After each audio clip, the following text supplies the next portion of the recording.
The Gideon Force was a small British-led African special force which acted as a corps d'élite amongst the Sudan Defence Force and the regular Ethiopian forces fighting the Italian occupation forces in Ethiopia during the East African Campaign of World War II. The leader and creator of the force was Major Order Wingate. Background and political situation. Italy created Italian East Africa. When Italian dictator Benito Mussolini declared war against France and Britain in June 1940, Italian forces became a potential threat to British supply routes in the Red Sea and the Suez Canal. British troops in Egypt and the Sudan were outnumbered relative to the Italian forces in Ethiopia and Libya. This was put into stark perspective when Italian troops made advances to capture territory on the borders of Kenya and the Sudan in June and July, before moving to conquer British Somaliland in August. Short of men, General Archibald Wavell needed all of the local support he could find. One answer was Emperor Haile Selassie I of Ethiopia. The deposed emperor had been living in England ever since the Italians invaded his country in 1936 during the Second Italo-Abyssinian War. Ethiopian resistance fighters called Arbenyoch had been fighting the Italians ever since the beginning of the occupation. They would raid Italian forts and communication lines. However, they hardly cooperated at all and the Italians were often able to play one group against another. In June 1940, Wavell invited Emperor Selassie to Sudan so his supporters could rally around him. The British recruited a bodyguard for him from among the Ethiopian refugees in Khartoum. In July, the British government recognized Haile Selassie and promised to help him. In August 1940, the British set up Mission 101 led by Colonel Daniel Sandford,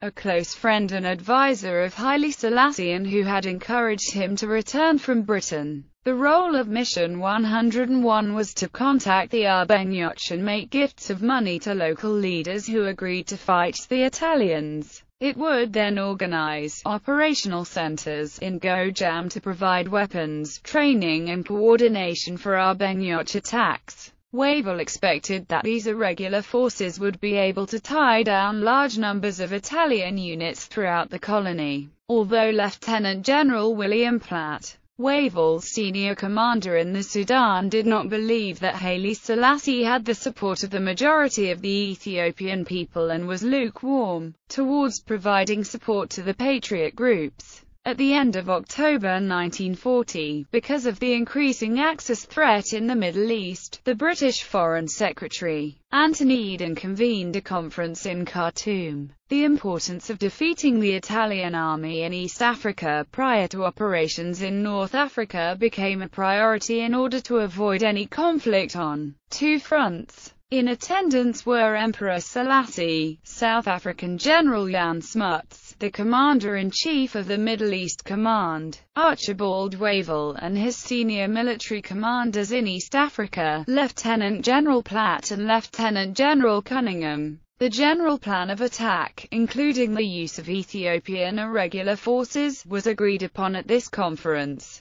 Also agreed was an increased level of support for the Arbenyoch. Part of the increased support saw the posting in early November of Major Order Wingate to Khartoum as a staff officer, with the brief of liaising between Platt, Mission 101 and the Emperor. Wavell had met Wingate during their service in Palestine and selected him for the job. On the 6th of November 1940, Wingate arrived in Khartoum. Beginnings. Wingate formulated a plan for action in Ethiopia which he presented to Wavell and senior staff in Cairo in early December 1940. The plan included the formation of a small regular force under Wingate to act as a spearhead for military operations in Gojam. He argued that his plan was approved by Wavell and Wingate created his formation from 1 battalion of Sudanese of the British Sudan Defence Force and 1 battalion of Ethiopian soldiers of the 2nd Ethiopian Battalion, mostly composed of soldiers that had served in the Ethiopian army as well as some members of the Haganah Force who served with him in Palestine in 1936.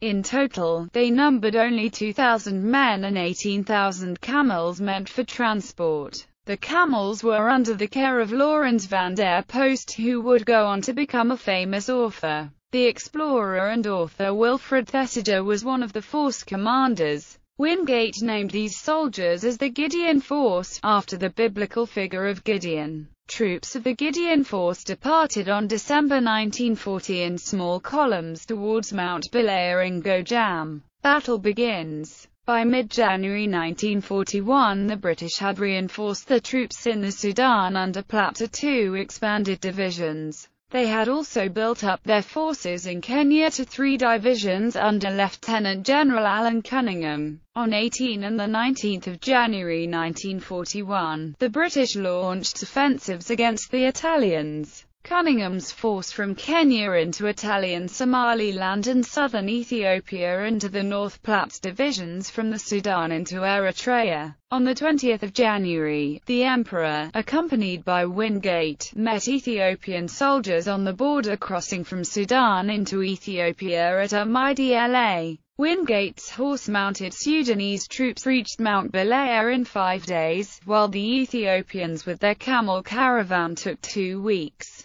Wingate and the Emperor arrived at Belaya on the 6th of February and Haile Selassie established his headquarters there. Platt's poor opinion of Haile Selassie, Sanford and Wingate meant that he paid little attention to Mission 101, and the resulting lack of clear areas of responsibility and chains of command meant that for the whole campaign there was friction and animosity between Wingate and the other commanders. On Wingate's arrival at Belaya there followed a period of considerable tension between Wingate and Sanford because the latter assumed he was in overall command. On the 12th of February they were both summoned to Khartoum, where Platt attempted to resolve the issue by confirming Wingate's appointment to command Gideon Force and making him an acting colonel. Sanford was very upset but was then summoned to Cairo, congratulated on his work and appointed brigadier, leaving the overall issue unresolved. On the 18th of February Gideon Force started crossing over the escarpment into the eastern part of Gojam. Aided by Al-Baghdad fighters, they attacked the Italian forts, garrisons and patrols. Also due to the advance of Cunningham's forces in Somalia, the Italians withdrew eastward from their positions.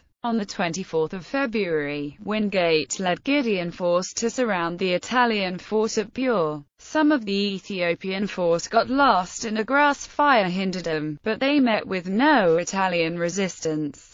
Wingate tried to give an impression of a larger force to intimidate the Italians. He spread the men wide and again, accompanied by the Arbenyach, began to ambush the Italians. Wingate led some groups himself. At the same time, Selassie approached the area. Formerly neutral or pro-Italian local rulers turned to support him. Ethiopian irregulars attached to Italian units, known as Banda, began to desert to the emperor's side. The numerically superior Italians retreated to the southeast on the 4th of March. The British command in Khartoum, which had cracked the Italian codes, informed Wingate of the move. He ordered a Sudanese unit to block and ambush the Italians, but the commander of the unit failed to do so. Disappointed, Wingate ordered a pursuit and his men made small harassing attacks against the Italians. The Italians pushed through a small Ethiopian force near Dembasha on the Chakara River with 325 casualties.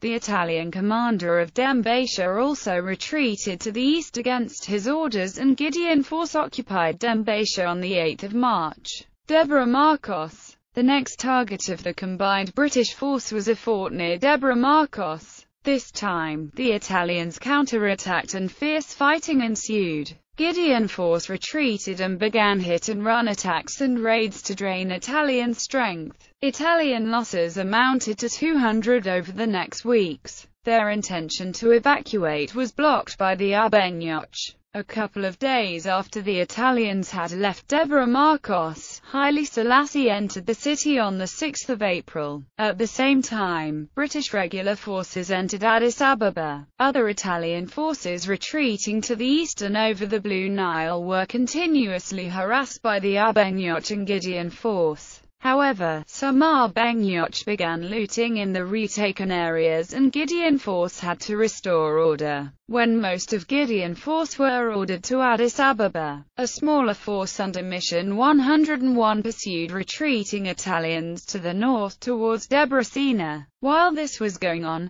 the 5th of May, Emperor Selassie made his formal entry into Addis Ababa with a victory march in which most of Gideon force were required to provide his escort. After the ceremonies, Wingate returned to Safos. Last battles. Shortly after his return, Wingate received an order from Cunningham to stop the pursuit of retreating Italians and help other British forces elsewhere. He pretended that he could not decipher the message and continued on his course. The other part of the Gideon force, led by the explorer Wilfred Thesiger, crossed to the north of the Debre Sinai Plateau and attacked from the north. On the 18th of May, the Italians found themselves blocked from the north and south. Thinking he faced superior numbers, the Italian commander agreed to surrender on the 24th of May. The Gideon force was officially disbanded on the 1st of June 1941. Wingate returned to Egypt. Many of the troops from the Gideon force were transferred to North Africa and attached to the 8th Army Long Range Desert Group. The last Italian troops surrendered in Begemder province in the north to British and Abenyoch forces.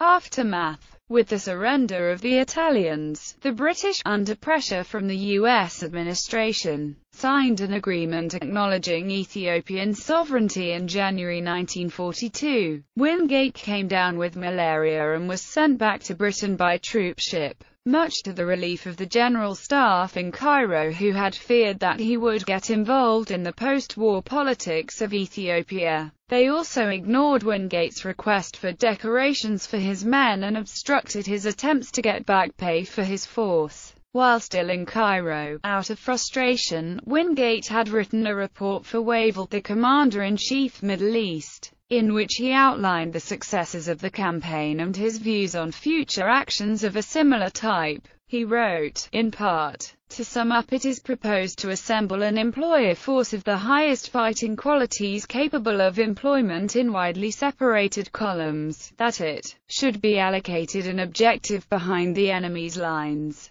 the gaining of which will decisively affect the campaign, and that to enable it to carry out its task it must be given a political doctrine consonant with our war aims." His report impressed the Secretary of State for India, Leopold Amery, who persuaded Wingate to remove the recriminations in the paper, and then passed it to the War Cabinet and Winston Churchill. He also notified Wavell, who was now Commander-in-Chief, India, that Wingate had been declared medically fit. In February 1942, Wingate left London for Burma at the request of India Command. It was there that Wingate further developed his ideas and put them into practice when he formed the Chindits. Bibliography. Keegan, John. Dare, ICB, Foot, MRD, ed. Oxford Companion to World War II. New York, New York. Oxford University Press. ISBN 978-0-19-280670-3. Mackenzie, Compton. Eastern Epic. London. Chatto and Windus.